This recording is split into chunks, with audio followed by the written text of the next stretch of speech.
This week in Destiny for December 12, 2024.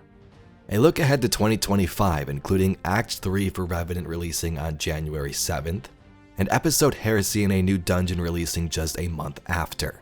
Frontiers updates, dawning bake-off and fashion contest, and much more. Welcome Guardians, let's take a look.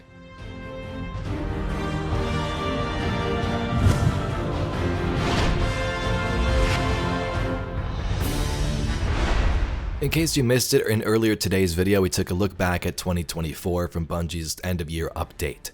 This talks about changes to the content roadmap coming in Heresy at the beginning of the year, and what Frontiers is currently looking like. The destination is feature complete, now they're just focusing on the smaller details. Revenant Act 3 starts January 7th, right at the beginning of the new year. With it comes the conclusion of the Revenant storyline, as well as a new exotic mission, new weapons, and one last row of artifact perks. They'll have more details on this closer to release, so keep an eye out on their socials. I'm assuming this is going to be like episode echoes when it comes to the final act. Instead of 3 weeks of the exotic mission though, it's all releasing on one day. And Bungie described this new exotic mission as a place where we'll delve into a Dracula's castle-inspired fortress. So I'm assuming this is Februrary's castle, as we've seen with some of the Revenant early promotional material. Episode Heresy launches just a month after Act 3 and February 7th. And right away we have a new dungeon releasing alongside of it. They aren't saying much for now, but in the new year they'll have updates on the dungeon race rules, but start gathering your fire team and save the date. I'm interested to see where this dungeon is going to take place. Is this going to be on the returning Dreadnaught or somewhere else, sort of a completely different story like Vesper's host was? The final 2 weeks of Iron Banner for episode Revenant returns on January 14th. So those of you still looking for more roles of Tinashe's Mastery Rocket Sidearm will have another chance to do so. Starting January 31st, Trials will return one final time before Heresy starts. It will also be the last week the Prophet will be available as a post-match reward, so if you're looking for more adept roles, you know what needs to be done. Its regular version will still be available for focusing at Saint though.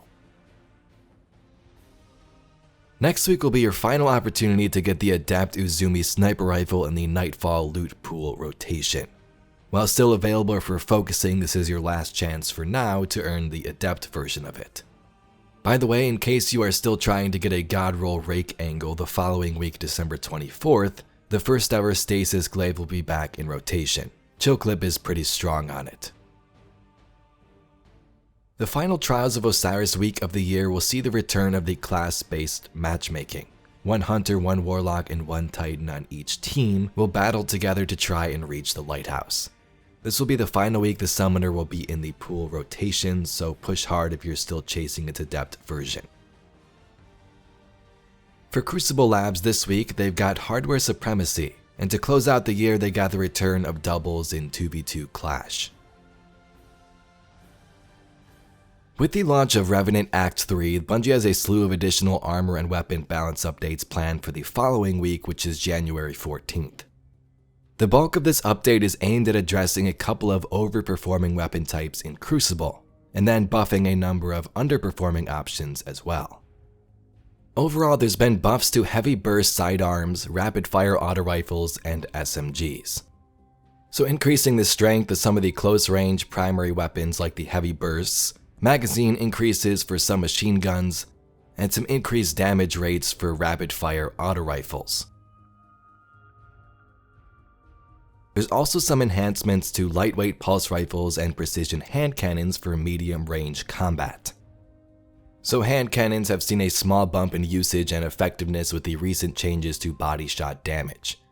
But Bungie wants to lean into the intrinsic fantasy a little bit harder, so this change will affect weapons like Luna's Howl, Not Forgotten, and Malfeasance.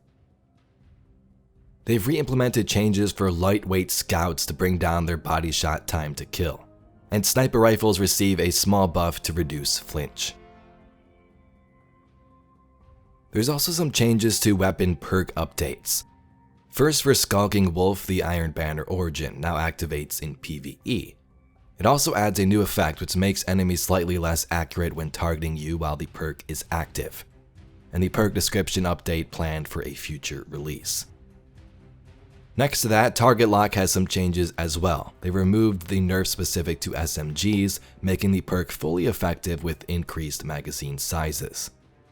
They're also monitoring its performance in the Crucible alongside other close quarter combat options. Exotic weapon and armor updates. First up for the weapons. Graviton Lance reverted rounds per minute to 300. In PvE it gets a small DPS nerf, and for PvP returns the weapon's performance to its pre-episode 2 state, balancing its dominance in lower and mid-skill lobbies while maintaining its identity.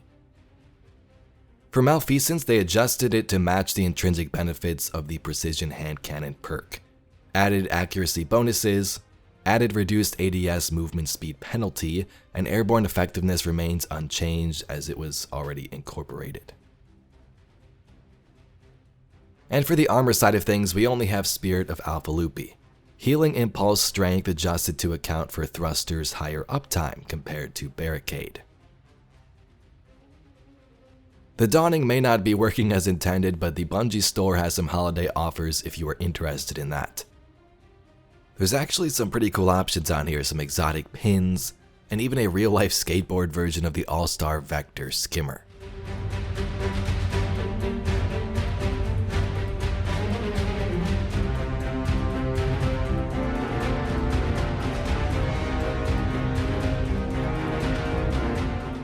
The Dawning has begun and there's a fashion contest currently going on.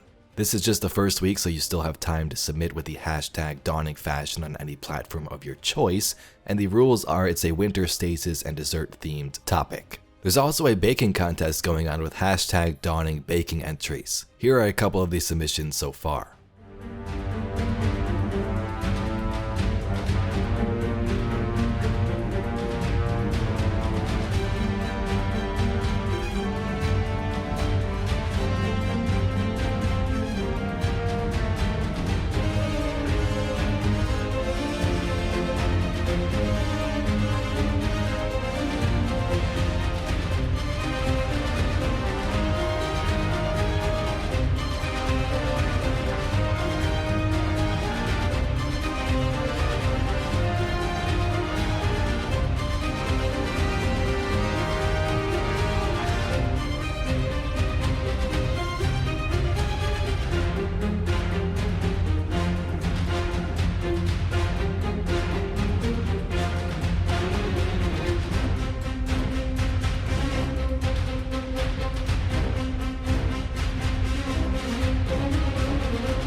But anyway, Guardian, that's all we got for this week in Destiny.